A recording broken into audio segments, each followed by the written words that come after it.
Hey guys, welcome back to the studio.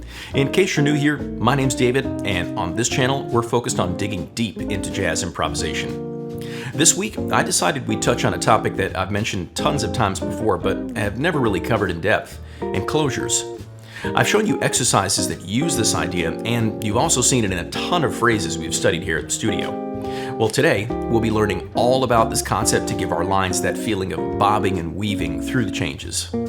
First, I'll show you guys a few exercises that you can use to practice combining enclosures and diatonic arpeggios in different ways. We'll also look at how we can string multiple enclosure cells together to keep delaying the final resolution of a melodic line. Then we'll look at how to use these concepts over some static harmony before learning one of my favorite phrases from the master, Dexter to serve as some inspiration. Finally, we'll put everything together and play a few phrases of our own over a standard chord progression. You guys ready? Let's get started.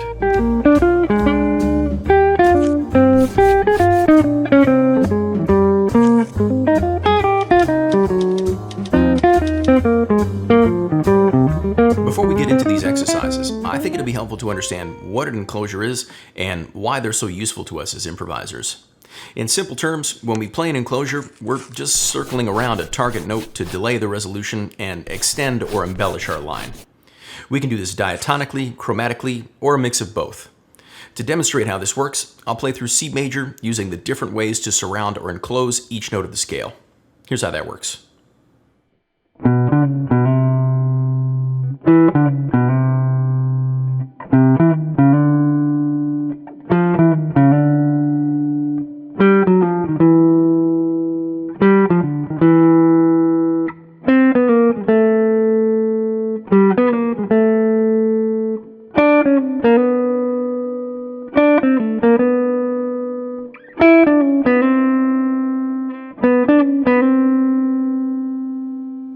If you listen to any recordings by the Bebop masters, you probably heard these melodic fragments or cells in a ton of different places.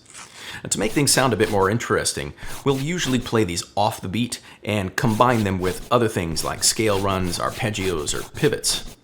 In the next exercise, we'll practice playing an enclosure off the and of one and then use that to play up a chord as both an ascending arpeggio and a pivot. Make sure you pay attention to where I put the accents to get the rhythmic feel I want. Using enclosures in your lines is just as much about rhythm as it is about harmony. Here's the exercise for you to take a look at now.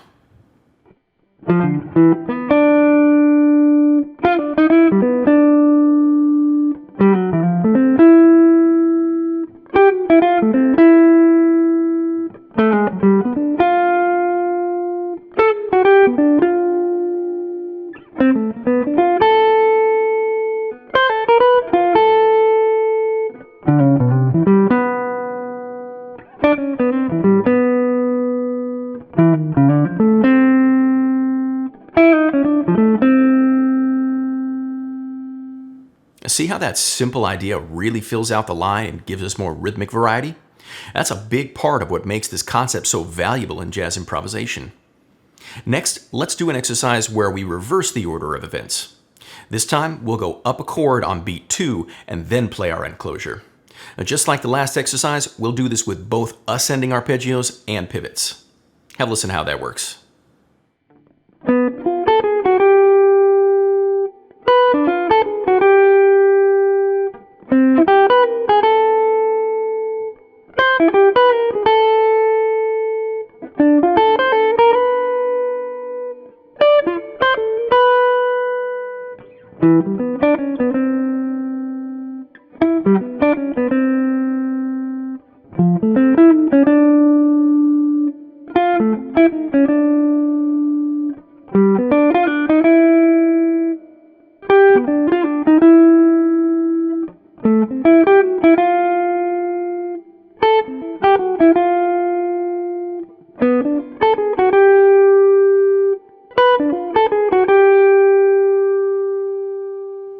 Personally, I especially love how these sound when combined with pivots. The real beauty of this concept is that feeling of bobbing and weaving that they can give a line or phrase. It can really get us out of our typical approach of always trying to make the chord tones land on the beat, and in turn make our lines sound more rhythmically interesting, even if we're just playing a stream of eighth notes. For our last exercise before we get into playing actual phrases, let's string a few of these enclosure patterns together. We'll start by going up each diatonic chord off the and of one, and then string 3 enclosure patterns together, one after the other. Here's how that sounds.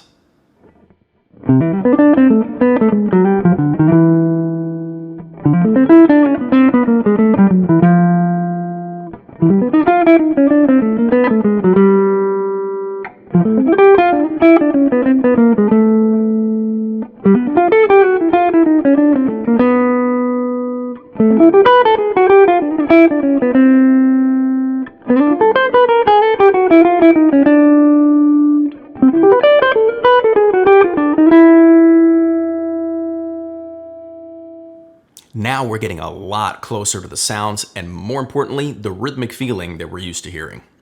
Up next, we'll put all these ideas together and see how we can use them to practice making some interesting lines over static harmony.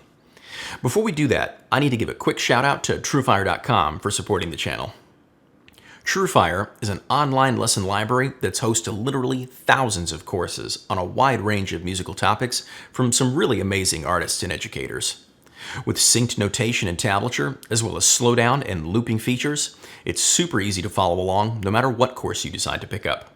While you wait for my courses to drop, you can use my link in the description or use offer code STUDIO for 35% off at checkout, and you'll also be supporting the channel at the same time. It's never been a better time to learn, practice, and play with TrueFire. If you want more exercises like the ones we just went over, make sure you head on over to my Patreon page and get the PDF for today's lesson. There's a bunch more variations that I don't have time to cover today, including a really fun dominant cycle exercise. Also, to celebrate 1 whole year of the studio on YouTube, you can download a bonus exercise written by Barry Harris himself with tablature and fingering by yours truly. It's a really cool enclosure sequence that I haven't seen many folks talk about before. You can get all this stuff over at my Patreon or by just hitting the join button on this video page. Now let's get back to today's lesson and check out how we can put all this together in a way that we can use in actual improvised lines.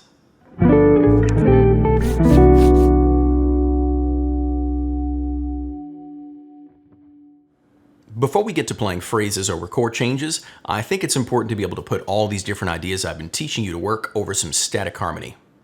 In this first line, we'll combine these enclosure cells in different ways to create a line that fits really nicely over a static G7. Have a listen to how that sounds.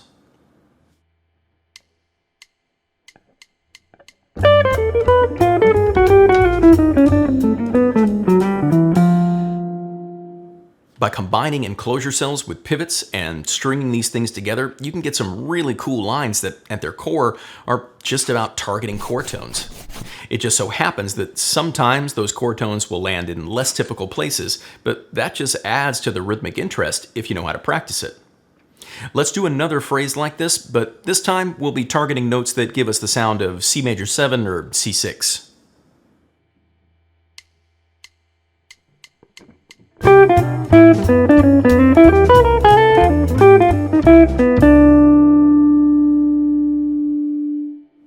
I actually really like this phrase a lot. It's super fun to play and sits really well on the guitar. And just like the last example though, it's made up of some simple individual elements that, when combined, make up a line that has a lot of harmonic and rhythmic interest to it. Now, this is all fine and good when we're playing over a static chord, but how often does that really happen when we're talking about playing standard tunes? Let's take a look at a phrase by one of my favorite saxophone players ever, Dexter Gordon, and see how he weaved together a bunch of these different ideas to work over a 2-5-1-6 progression.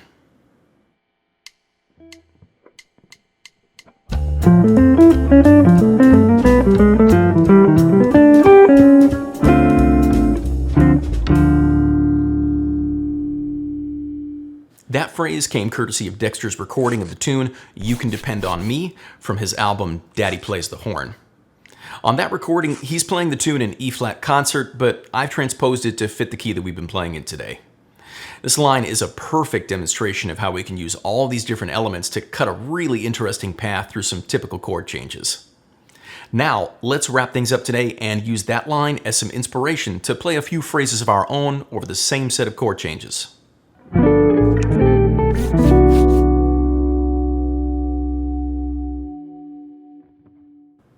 You should know by now that when I practice a concept like this, I always want to put it into context of playing lines over changes.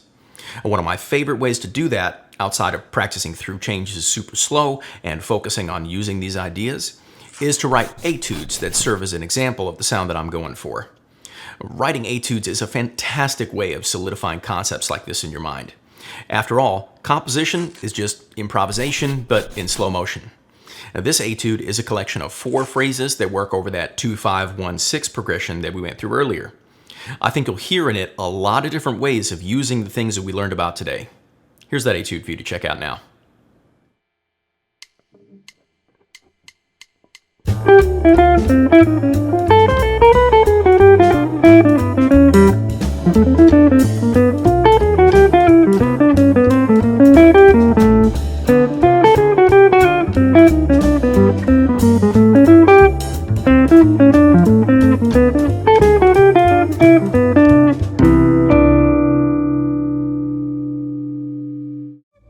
Thanks for sticking around all the way to the end of today's video. And make sure to let me know down in the comments if you guys found this kind of stuff helpful for working out your bebop language. Was there a particular exercise or phrase that you really enjoyed? Now reach out and let me know about it. I always love hearing your thoughts on the material I'm putting out. As always, if you found today's lesson helpful, make sure you give the video a like, subscribe to the channel if you haven't already, and hit that bell for notifications too.